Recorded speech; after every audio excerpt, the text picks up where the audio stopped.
Welcome to our Market Insight webinar. This is webinar number 24. We started way back in 2019 and we start to share regular market insights. If you haven't, you can go back and look at all of our previous past webinars in bachurain.com/events. So today we are going to talk about 2020-25. As we come to the first half is finished, we are getting into the second half. We thought, okay, fine. Let's have a look at the forward order from 2023 to 25. We did touch, as I mentioned, what contracts were due or coming out in the market in the next 18 months, because most of the contracts, as you know, will be procured at least 8 to 12 months in advance, which means most of the contracts, while ever stocking, might be it's already in the renewal stage or will be just about to come. You might not have enough time to actually shape the opportunity, whereas this one, you will be. So that's it. If you haven't heard about us, this is us. Gotcha. We used from 2015. We are providing market insights to leading FM companies. I wouldn't say FM companies. It would say FM friends. We have lots of industry friends who work for most of the well-known FM players, and we just work with them and support them towards their success, in turn their company success, in turn the industry success. That's how we roll. And many of the friends always attend webinars, some catch up on this, some refer to them. So that's where we are. There's nothing much more than all the brands here. Every single brand has some people behind it, and we are happy to support people behind this. And I'm sure some of you might have already know. Anybody who haven't heard us, I don't even know who you are. Please do say, no, this is the first time we are hearing you, which means we can maybe go slowly, because this one is for people who already know us, which means many of the data points built from the previous webinars. That's it. If you haven't, please say hello. It's fine. I'm not going to be offended. Please do say hello and then say, hey, this is the first time I'm sharing, and then introduce yourself, first name and where you're from, so that we can start to position you from there. Last time we had some technical issues, so please do let me know if the slides aren't working, so that I could very quickly go ahead and change and update it. We do have a co-host today who will keep an eye on the progress, also keep an eye on the chat as well. So the agenda for us is very quick. I know it's Friday, it's me and your weekend, so we are going to go across the key renewal opportunities. That's where we are going to build, because we need to start from the basics. Then there are some gray areas, or some upcoming areas where it's creating a lot of noise, as you know, this net zero, sustainability, etc. But is there a market, or are we doing more for nothing? Let's go and explore it. And also the PFIs are due. There are close to 700 contracts expiring, out of which 200 are coming up shortly. When I say shortly, it's in the gap that I'm talking about. So what can we do about them? Then there's wider talk about tech and digital and data.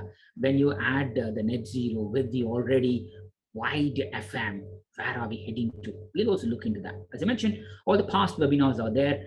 There might be lots of nuggets which will still be valid. When you're free, just go click, watch on demand, and take some notes around it. With that note, let me start with the contracts. As you know, pipeline by pipeline, that's what we are known for in the UK FM market.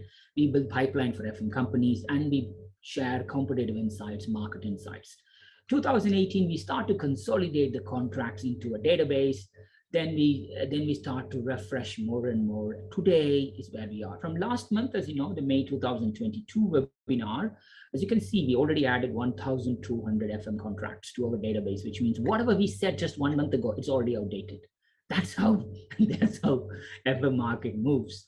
So, and that's challenging for us, which means we try to reduce the anxiety for you to just say, okay, let's monitor what's happening elsewhere, so that you go and work with your own trusted clients, make them your clients, and then make them sticky, make them lifelong clients, etc. So that's our role.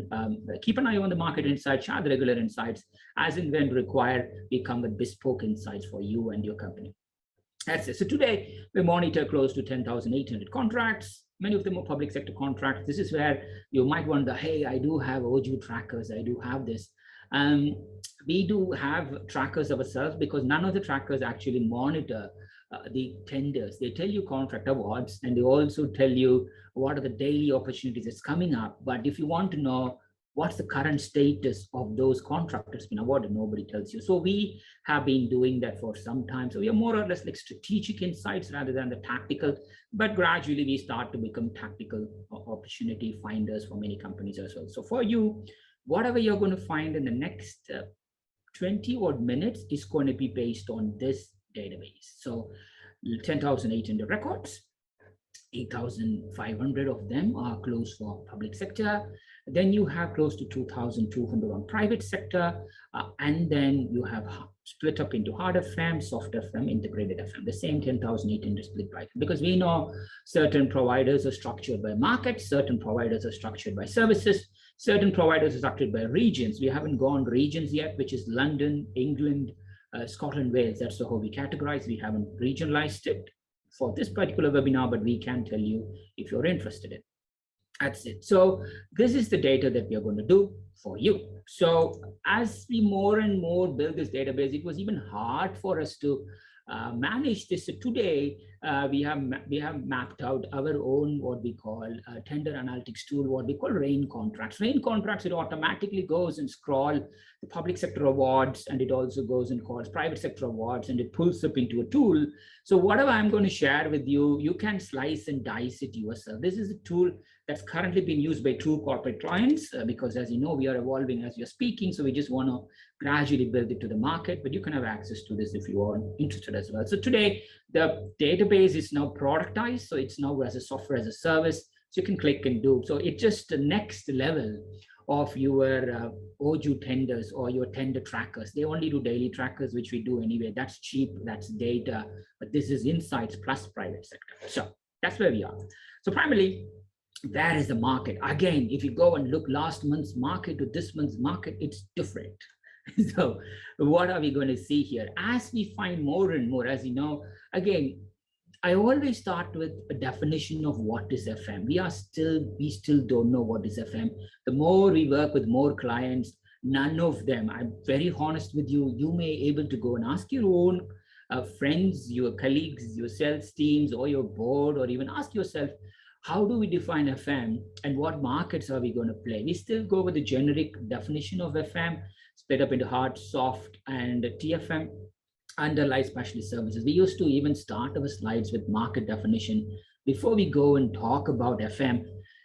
Friends, this is what we define as FM. So anything we say about FM is this. But today we evolved. If you go back to the previous webinars, you will know what FM. But assuming FM is what we just talked about, this is the size of the FM market. Again, public sector, we found, as you know, in the previous webinar, close to 5 to 6 billion every year is procured wrongly in the FM CPV codes, which means it might be like 62% F public sector, but you know, test centers are going down.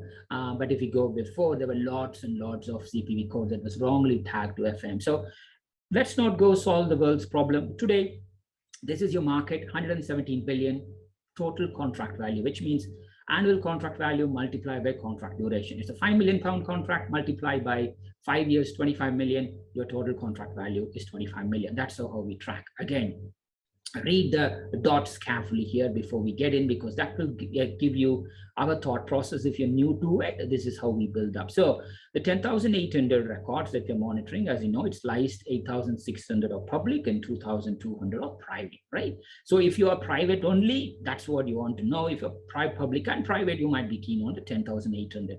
Obviously, this is where we ask for friend support, because we only track this based on publicly available information, whereas you talk to your clients day in and day out. So what that means is, out of this 8,571 public sector contracts, we do not know the contract values of 400 contracts. So being a RAIN member means you can help us to support with ratifying those contracts, get access to this contract, which means you are not sitting and waiting for daily trackers. You know exactly what contract is going to come from and when. So that's important for us. The second one, it's slightly harder for private sector as well. So we track close to 2,200 contracts, out of which close to 426 contracts, we don't know the contract value. We know this contract is outsourced. We know this provider is running, but we don't know the exact value of this contract or approximate value of the contract. So that's, with that note, when we talk about the total FM market is 117 billion, there is a small caveat, not all contracts that we have, we know the contract values. That's where we work with the industry friends. Okay, we are sharing all this insight. We need small help from you. Can you help us fill these gaps so that next time when we come, we are going to do this? Because this is publicly available information, not anything intelligence that we lifted from one company sharing to the other company or so. So with that note, 117 billion, 2/3 getting closer to 62%. But again, that's a caveat because lots of the public sector contracts are tagged wrongly in FM. But we are taking, nobody is telling us what.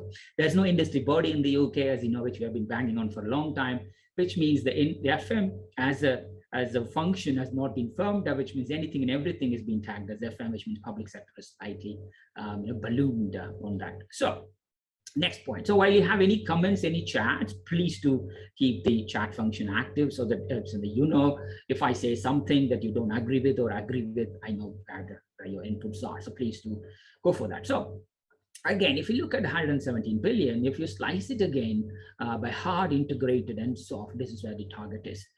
You might have heard this, the market is moving into more specialist services. More and more industry providers are going through their niches and specializing in the market. Guess what? We went and had a look at the 2021 outsourced contracts, right? We went, whatever the contracts that was outsourced 2021, we just went and analyzed it, both public and private. Guess what services were actually done more? It was integrated services. So on one end, there is this general talk in the market that says, single services, bundled services is going to be the future because I used to say, if you go back and look into the early years of these webinars, even January, February of this year, I would have said exactly the same thing. Bundled services, single specialist services. The future of the market for two reasons. One is resilience of the FM providers. Secondly, people want to know the best in class from the same. But having said that, the buyers still took same route of integrated services. And this is where this is very important. What we are talking to is very important, which means the shaping part is still not done properly. If you are a specialist service provider, if you are very good in a particular sector, where you have a lot more contracts, because we are bidding day to day with these contracts, the market still procures in its old ways. The market is not procuring in the way that you want it. And that's the whole purpose of us sharing this, because we want to have more shaping. We have 912 buyers within our email list and forums, and they get insights from us, but obviously they have been tendering out with some consultancy firms who we are also sharing insights now, so that end of the day, let the best win, let the best service gets procured by the best buyer, let them win. But because that gray area is still there, you might need to be like very, very wary of the what we call the generic research report companies who just come up with research reports and say, we believe FM market is going to grow at 3%, 5%, 2029 sustainability is going to be big. BS. If that's the case, compared to the previous years, why is it not being done? Because this data set is based on real procurement data, not based on the average revenue or CAGR, etc. Keep that in mind, where you still have equal slice. The hard FM, soft FM, IFM still is there, but the way it's procured still being procured in the old format. So again, nothing much has changed in the market, but let's go. What happens in that is, okay, fine. In the overall market, how is it being done? Anyone here from the recent CCS framework winners? I know there is 42 odd companies who got shortlisted. Anyone from here? I'll just give a gap so that you could put a say, hey, I am from this company. Yeah, we are shortlisted for thing. Yeah, hi Dimitri, welcome. Well rock, nice. So yeah, I think if pleased to say, introduce yourself and said, yes, John, I know ServiceStar. So, pleased to share, because it's going to be very interesting for you. Because why? Because if you look local government, because we are not going to talk about, on one end, the market is procured by the contract value, and on the other end, market also has a large volume of contracts, which means if you look at local government has large number of contracts, but the contract's value was short, right? Or the contract values are low. What I mean by that is they procure everything from 250K all the way to 10, 30, 40 million pounds. You can't find that very often in central government. You can't find that very often. In housing is more or less aligned with local government, right? So if you look, the public sector, central government in general, public sector spends 300 billion in public services, but then CCS says 35 billion spend. Where is the 35 billion spend is going to come from? That's the interesting question, right? Because the journey of them moving to the dynamic purchasing system, the recent one, there is a webinar next week, housing and repair maintenance. If you are new DPS, go join in. And there is another DPS for low value for under £1 million. Why? Because they know the local government and housing, which is the another two big sectors, procure in low contract values. So if they want to tap into those markets, they need to have a low value DPS, which is going to be slightly more commoditized. That's where much more specialist companies go in and local suppliers can go in. So by understanding the buildup of the contract value, you can see the direction of travel of where the procurement is going to head in. And that's where we just want to put your guidance in.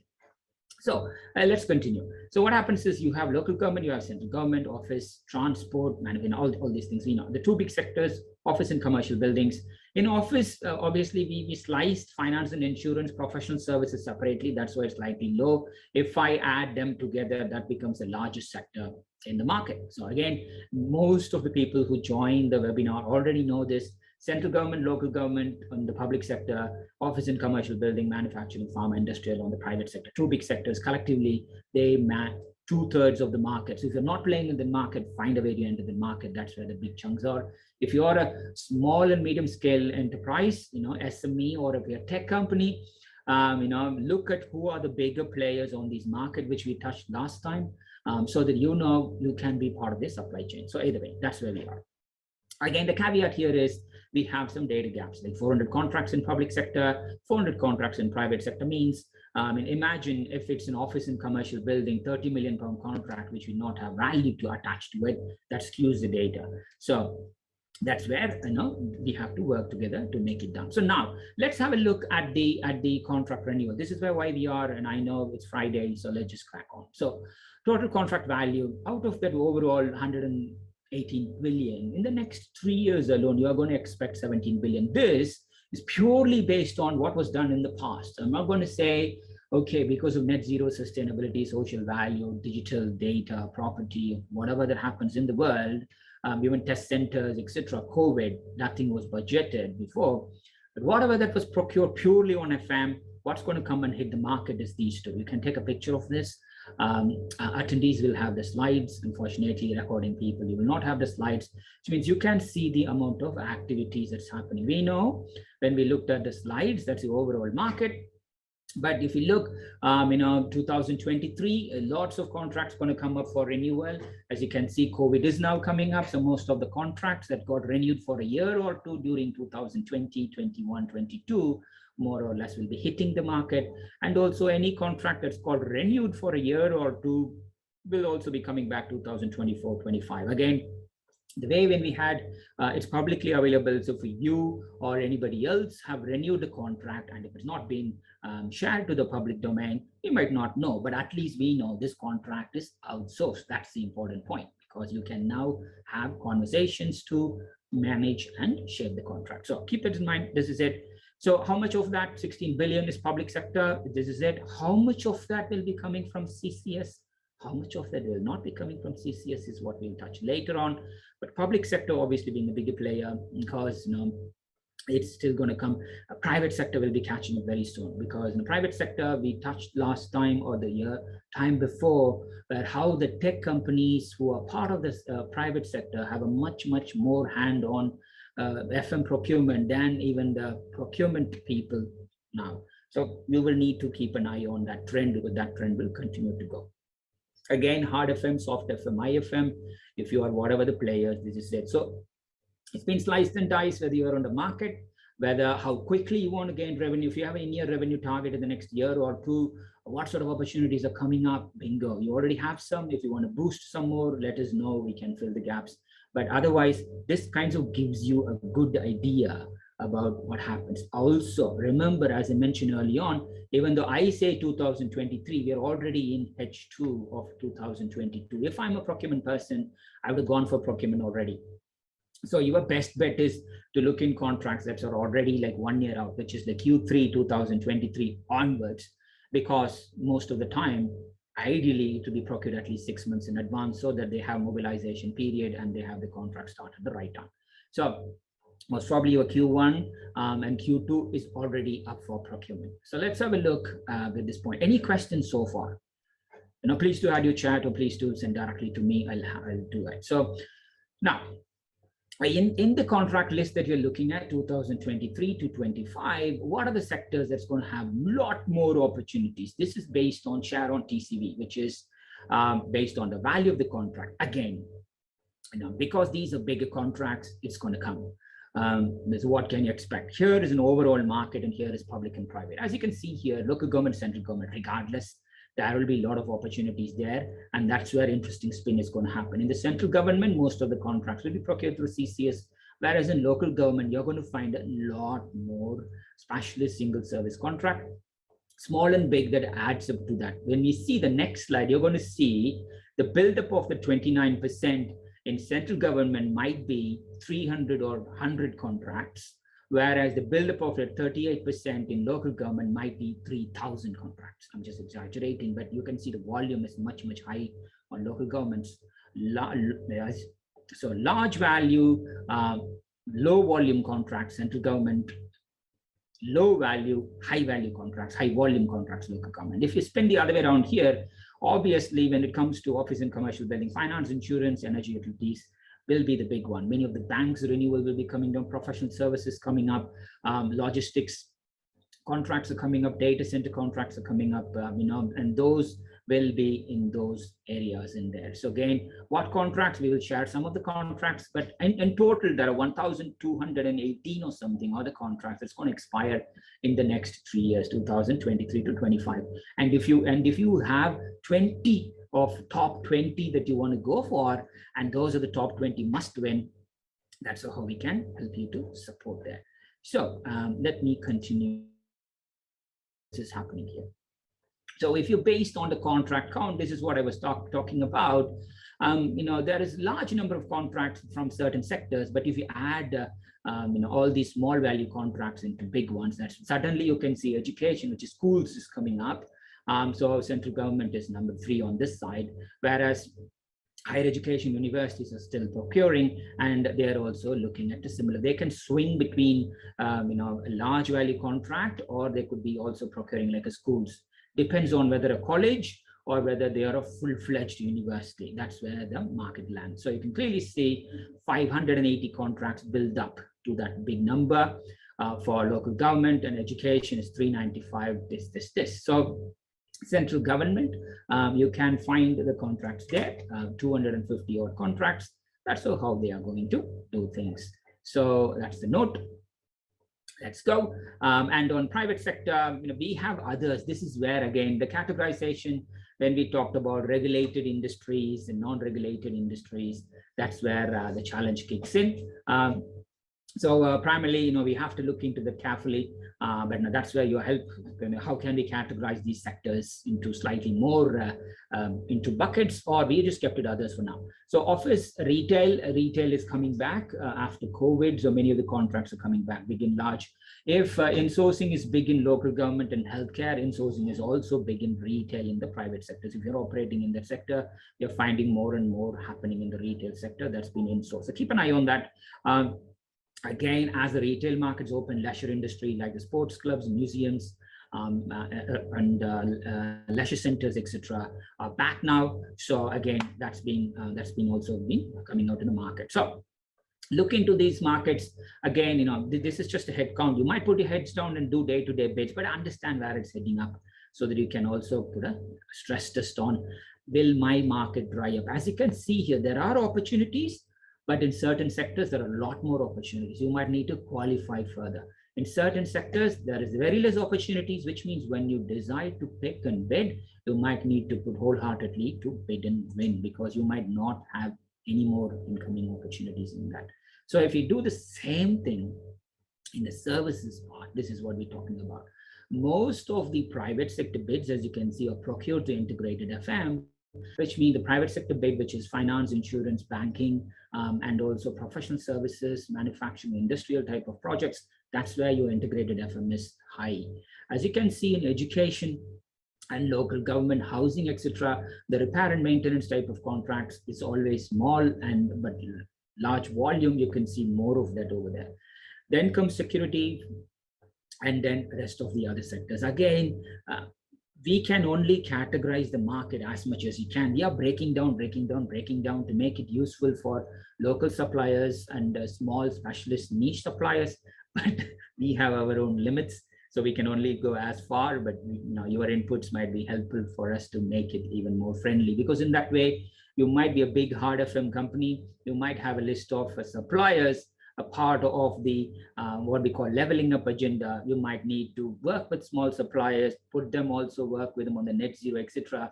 We have a list of 2,200 plus SMEs who knows they are running these small value contracts. How can we help these SMEs to be part of the bigger supply chain? How can we help the buyers to get to the smaller suppliers? How can we help the bigger suppliers to get into smaller suppliers, work with them on the leveling up agenda, is where we are heading up to.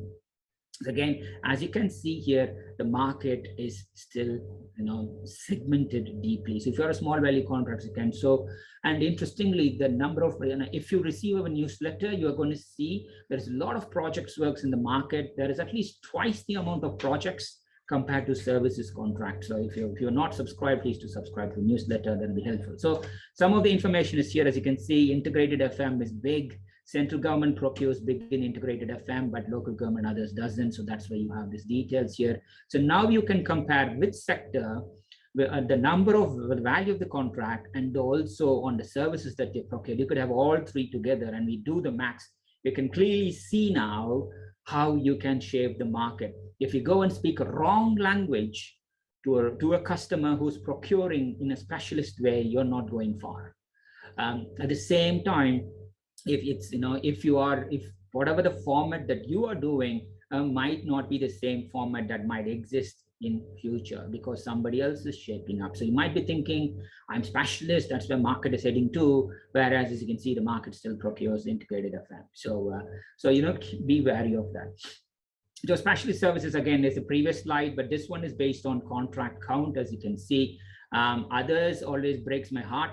I've already talked about it. Would love to get your inputs to just break it down. But either way, the more number of contracts, cleaning, catering comes up, especially when the impact of return to work means many companies are providing free meals, free lunch, crutches, and all this stuff to it. So we are seeing a massive spike. When I see a massive spike, we are at least seeing 300% increase in the catering contracts outsourced in London alone. So I'm not exaggerating. There are some players you might order them in the app just to wait for them to enter the market, because now they are entering the professional services food market, the shared kitchen type clients. So we are already working with 2 or 3 at the moment. So which means if you're a pure play catering supplier working in defense or working in office and commercial building, the market is going to be disrupted big time. So keep an eye on that. School meals, etc. But then others, it's the same thing. Integrated FM aligned with technology is already being disrupted, not by the FM companies, but by the tech companies. So but the number of contracts, again, that's where it's important, because when the value of the contract is small, when there is not much going on there, that's where it's going to go into this new player. So again, the data is there for you. I'll share the data, but you can slice and dice what this means to you, or happy to run it past. Now, let's go back and then have a look at who are the big buyers or the top buyers in the next 2 years. So as always, we already found it. The councils are coming up, housing associations are coming up. As you can see here in the hard services, predominantly councils are continuing to procure in hard. Housing maintenance, especially boilers and stuff, are big stuff for them. They are going to continue to procure that. If you are a soft FM player in the NHS market, that's where you might need to be mindful of. because market still procures separately, hard and soft, or in single services. But hard is a very, very safe place. You are going to see, we have just from 1,200 contract, these are some of the sample contracts. Again, if you have a specific niche, this is the value of the contract, this is the sector, what do you want to do? Let us know. We will be able to hand point exactly where the market is heading to, or exactly pick up the contracts that's going to come up. So this side is the same. MOJ, as you can see, there is soft tenders that's there, hard tenders is there, but anything, the big words, as you can see, Home Office, DWP, MOJ, HMRC, Foreign and Commonwealth Office, all these are CCS babies. So, it's going to come through them. And CCS widens it up, as you know, they have a much bigger team, which is enticing with NHS and local councils, which means any small value DPS contracts might be going through them. That's how they're going to increase the value of the contract. As you can see, the evolution, 5 billion is where they started to, 3 billion to 12 billion, now to 35 billion. Where does the 35 billion is going to come from? It's going to come outside their radar. So on this side, IFM, you're going to see MOD again, then you're going to see environmental agency, MOJ in certain segments. Again, this is where it gets within the same body. Certain parts of it's procured, separately within the same agency. Certain parts procured hard FM, certain parts procure soft, certain parts procure steel. There is no one agenda on this. That's where you might be, depending on whatever the lots that you have been selected, just be mindful of the behaviors of these agencies, because not necessarily they are going to follow within their own divisions what they're going to do there. So, and the rest of this, I'll just share this to you without getting any more deeper. The next part is going to be private sector. This is where it's interesting. Some housing associations are pure play private. Some associations are kind of semi-private, which is regulated heavily. And you can see both agendas there. But on this side, as you can see, leisure, we already found it. Again, I'll send you this list. Keep an eye on this. Banking, financial services, etc. Again, some of these contracts, as I mentioned, is already under procurement. I'm not going to name who it is, but you might know if you are currently working on with those tenders. So you can connect the dots from there. I thought central government specifically, I lift something. You can, anything. The bigger player is always going to procure. So what you're going to find here is within the next 2020 to 25. Ideally, you can expect 3 billion worth of renewals from CCS framework, if all goes well. Caveat. So if you are part of the CCS, I know many of we will touch the framework next. Many framework providers who were in the past pulled out because they didn't get much of the call off. Some providers were successful on this. Leave it to you. But if the central government contracts that's up for renewal follow CCS processes, this is the number that you're going to hit. Keep an eye on that. So, and again, within central government, integrated services, big, as I told you, more number of contracts in GBP. At the same time, they also, as I told you, the others is the funny part. They also buy a lot of IT tech, anything and everything, and they bucket them as FM. So again, the others is still there. So that's still being procured under FM. It may not be relevant to you, but it's still there. So keep an eye on this. Central government, CCS, call of contracts. Again, I don't have full visibility of everything, but if I am forward looking, if you already have gone through the framework, well done. Then set aside some teams dedicated for this, because you might be busy in the next 2-3 years. That's my point. While you also have renewals that's on your own side. Obviously, we haven't shared 2023 to 25 whose contracts, which suppliers' contracts are expiring. That's the crux. If that's the case, if go and have a look in the next 3 years, how many of your contracts are in renewals, and then map it to how many of the new business that you're going to get, and then see whether you are able to manage your resourcing successfully to win all your renewals at the same time. Bid for this. It's going to be, that's the question that you might need to ask yourself. So while I'm saying, great, local government, amazing, central government, private sector, amazing, remember there is already an existing provider, and that could be you. I know you're already working on these renewals, or if you're not, now is the time to work, because it's going to be anybody can displace anybody. And the buyers are still procuring in the old format because they're not actually really understand what's happening within the market. And for them to shape the market, we are being invited to speak in lots of buyer forums. I did a lot of banking forums and recently local government association and also NHS trusts and stuff. Just tell them this is how other NHS trusts are procuring. Do you know what other NHS trusts are procuring? Do you know what other local councils are procuring? Does CCS know how local government NHS is procuring? Answer is no, they don't. So if they don't, and if you are working on this, how are they going to do? And that's where this becomes interesting. So keep that in mind, connect the dots. Shares might help you. CCS, these are the players. As you can see, all the familiar names are there. Some, even though some pulled out, and some changed the brands, and some are also being acquired. So either way, this is pure play, what's returned. I know some of the details have been changed, but as you can see here, 44 players. Congratulations if you're here, part of them, because we did help few. At the same time, we did try to entice about the CCS framework even before, but that's they have congratulations on this. So that's where you are. So from RM 6830 to 6232, but before 6830 there was a framework, though that framework, which is 2012-15, is the one that's going to come up for renewal, because that's where it's 7+3 contract duration. So if you're already one contracts in the previous iteration, not necessarily to be procured in the next iteration, but the contracts that's been run in the previous one, I forgot the name, 2015 one, that's the thing that will be hitting the market. So that's the way we highlighted in here. If you are here, work with them. I know different lots, different players, and you can just go. But our underlying principle here is, interestingly, there are 14 new suppliers, but from the previous list, 11 pulled out. But mostly the 35 top, the top 30, 35, they're always in there, because it's important for them to play a role. Because once you come in, if there is another intervention like what COVID happened, it gives you this place for you to bid. So that's the overall market. Before I overload you based on the renewals, I just want to very quickly get into the other opportunities. Any questions so far?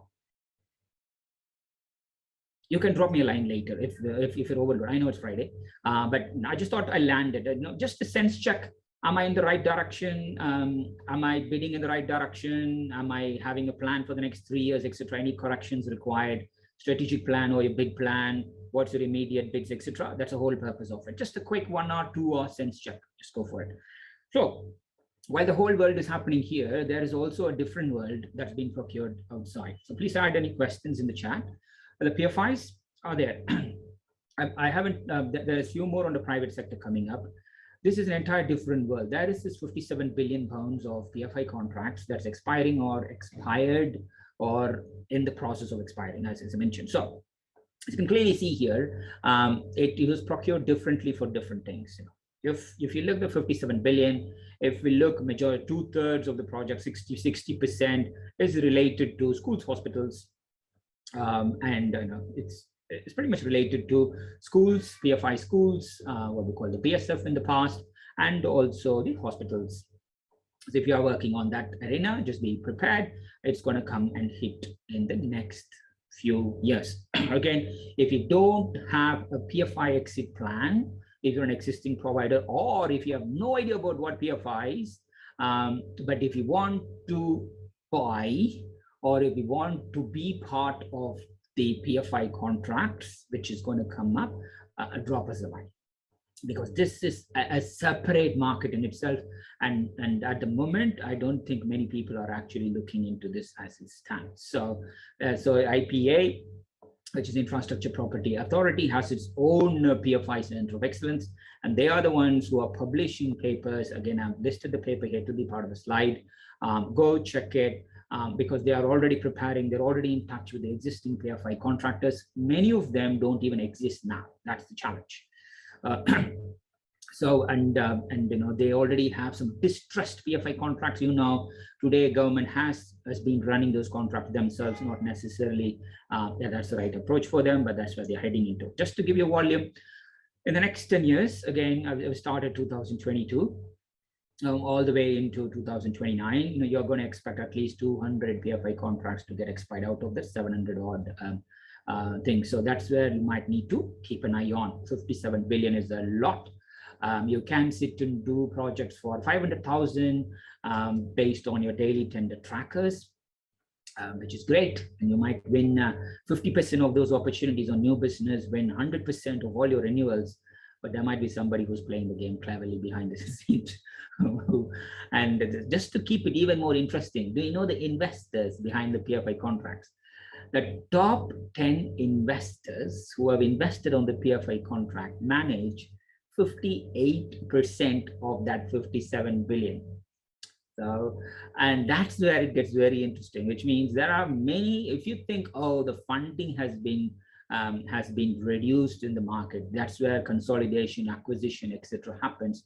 Wait for this to happen, which means that you might not even heard about certain companies, but they actually do a lot more in FM than the main players in the market. So again, do you know the investors? You need to know who are the contracts are. You need to know when does the contract expire. You need to know who are the investors behind. And by working with those investors, you can also see whether they are going to stay in this market or whether you can work with them as an operator or as who is a construction partner behind, who's the SPV, who's the operator, and so on. So that's it. So now technology, as you can see here, all I'm going to say here is we looked into private sector and public sector. You should be in a response phase for short-term opportunities, which is what we talked about last month. Now you need to go for a reset phase. Reset phase is what you will be super distracted with the net zero, the social value, and all the technology stuff, which is not going to give you any revenue, but you will be using that as a value additions, where you might see in the pyramid that we saw last time, it's an inverted pyramid where FM companies are at the bottom, where the tech companies and the big consulting companies are at the top. They are the one who's going to take the cream out of the net zeros and the FM sustainability, whereas the delivery part of it will be coming on this side. So that's about it. The next one is reset phase. That's where you are in. But most importantly, the rebound phase, which is 2024-25. What we are because as you can see here, whatever that's been procured today is still procured in the old way, but there is some corrections. But there will be a bigger correction. What we are expecting is, again, we would like to play a role there. We are bringing in buyers, the startups, the founders, the FM companies, the SMEs inside, and then say how collectively we can shape it. What you're going to find here in the next 2-3 years is a rebound phase, which is for the long-term opportunities that you need to be wary of. So decide your approach, respond for short-term opportunities as you currently do, reset it and tightly go for the medium term, and most importantly, rebound. You need to really rebound for the long-term opportunities. So if you approach rebound for a short-term opportunity or a reset for a short-term opportunity, you are not going to go well. That's where I'm telling you, when you think you are a specialist, you're doing great, the market is still procuring in the old ways on the short-term side. So I'm not going to dwell deeper on this. So the next one is this: the carbon reduction is still going to be a push because it's a public policy. But the biggest thing is that emission-free type of thing. How are we going to work with the SMEs to do it? But more and more carbon reduction plan. We have been asked so many times to just work with, okay, do you have a template for carbon reduction plan? How can we work with this? Is there anything that we can do? Scribble, which is our learning portal, as you know, we are building training programs across. So we are working with some big FM companies in run education programs for the SMEs towards the same thing.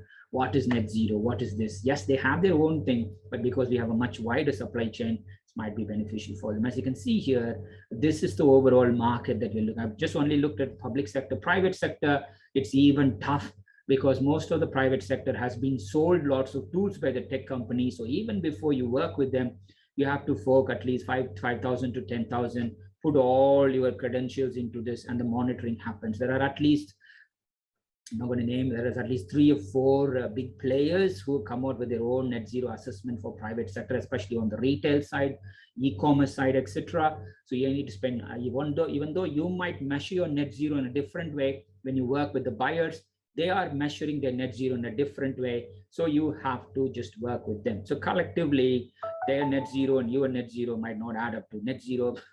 So work with, and that's the chaotic market that we're looking at. But in the public sector, it's coming up now. Carbon reduction plan is norm, but as you can see here, just as of September 2021, most of the procurements, including this the 85 billion, there is something that's happening there. So finishing here before opening up for questions, and I think what I've told you already know. There's nothing new here.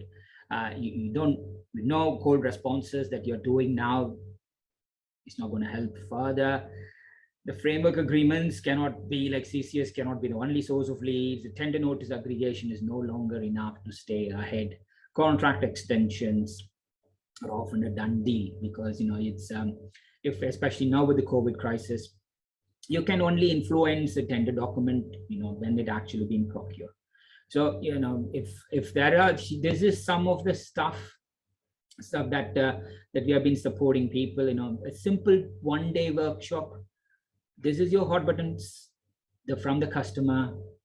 Put a weightage. We can bring in the competitive intelligence, whether you have the right solution, they have the right solution, so that you can build up, can emphasize your strength, you can mitigate your weakness, you can highlight your competitor's weakness, you highlight your competitor's strengths, because this is the basis of solution workshop. I know it's very hard for you to plan ahead, but even with your existing contract, see how you could use competitive and market intelligence and buyer intelligence, because that's going to make you far ahead than others. And we're talking about 2,000 pounds, right? I don't want to break it, because more and more tenders have been missed, because we are now working with some of the buyers on FM benchmarking. And many of the it's natural for you to talk only about you, but it's super important for you to also appreciate and understand what others are doing, because it's publicly available, and how you can mitigate across, because then you are making it easy for your buyer to get you, because you're not only saying, hey, look how good you are, I understand your concerns, that's why we're partnering, we're adding this new technology. By the way, that new stuff that they're talking about, just be mindful.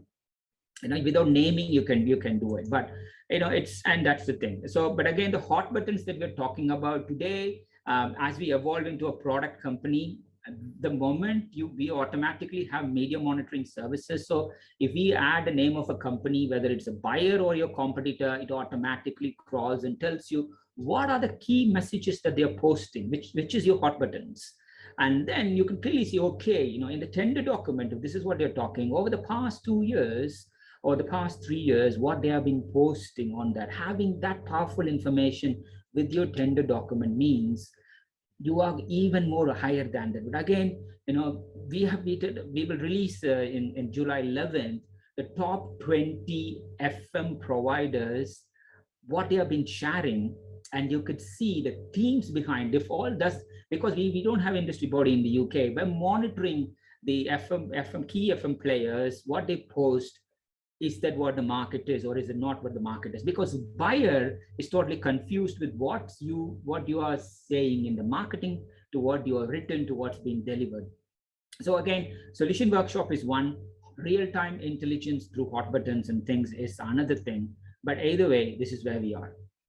For the larger projects, this is where I'm just telling you this, not because I'm just asking it, but it's just saying, just be slightly, add some intelligence towards it to shape your thing. It's going to take you slightly more advanced. For the larger IFM deals, especially when you're doing with professional services, etc., it's very, very important to do what we call a capture research. And the capture research kind of tells you a lot more about the buyer, which is not written here, because at the moment your sales team might know what it is, but remember, the overall banking might be different. The overall way of FM procurement, the banking might be different. There are different players.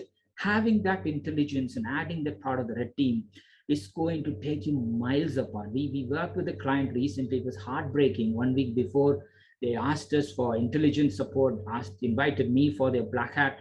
They lost it, because they were so bogged down in their own solution. They totally missed out what's happening around them. Pipeline booster is generic. And this is what I'm talking about, which is the prospect marketing is, once you have a pipeline, you're reaching out to your buyer on, hey, now I know the contract details. I'm calling you to get it. Before the procurement comes in, the intelligence of everybody is active. Now media monitoring is a much bigger service. Central government spends close to 800, I think not 800, 8 million, I think, just on media monitoring. Because why? They want to know, bring collectively of who's talking good about us, bad about us. The same for the suppliers, etc. So it's very important to understand the hot buttons in intelligence much more than this, and the final point that I'm trying to say that is, even before your tender goes for renewal, educate your existing account directors, educate your existing buyers on the state of the market, because before because you as sales leaders, I know many of the people who are joining today are consultants and sales leaders.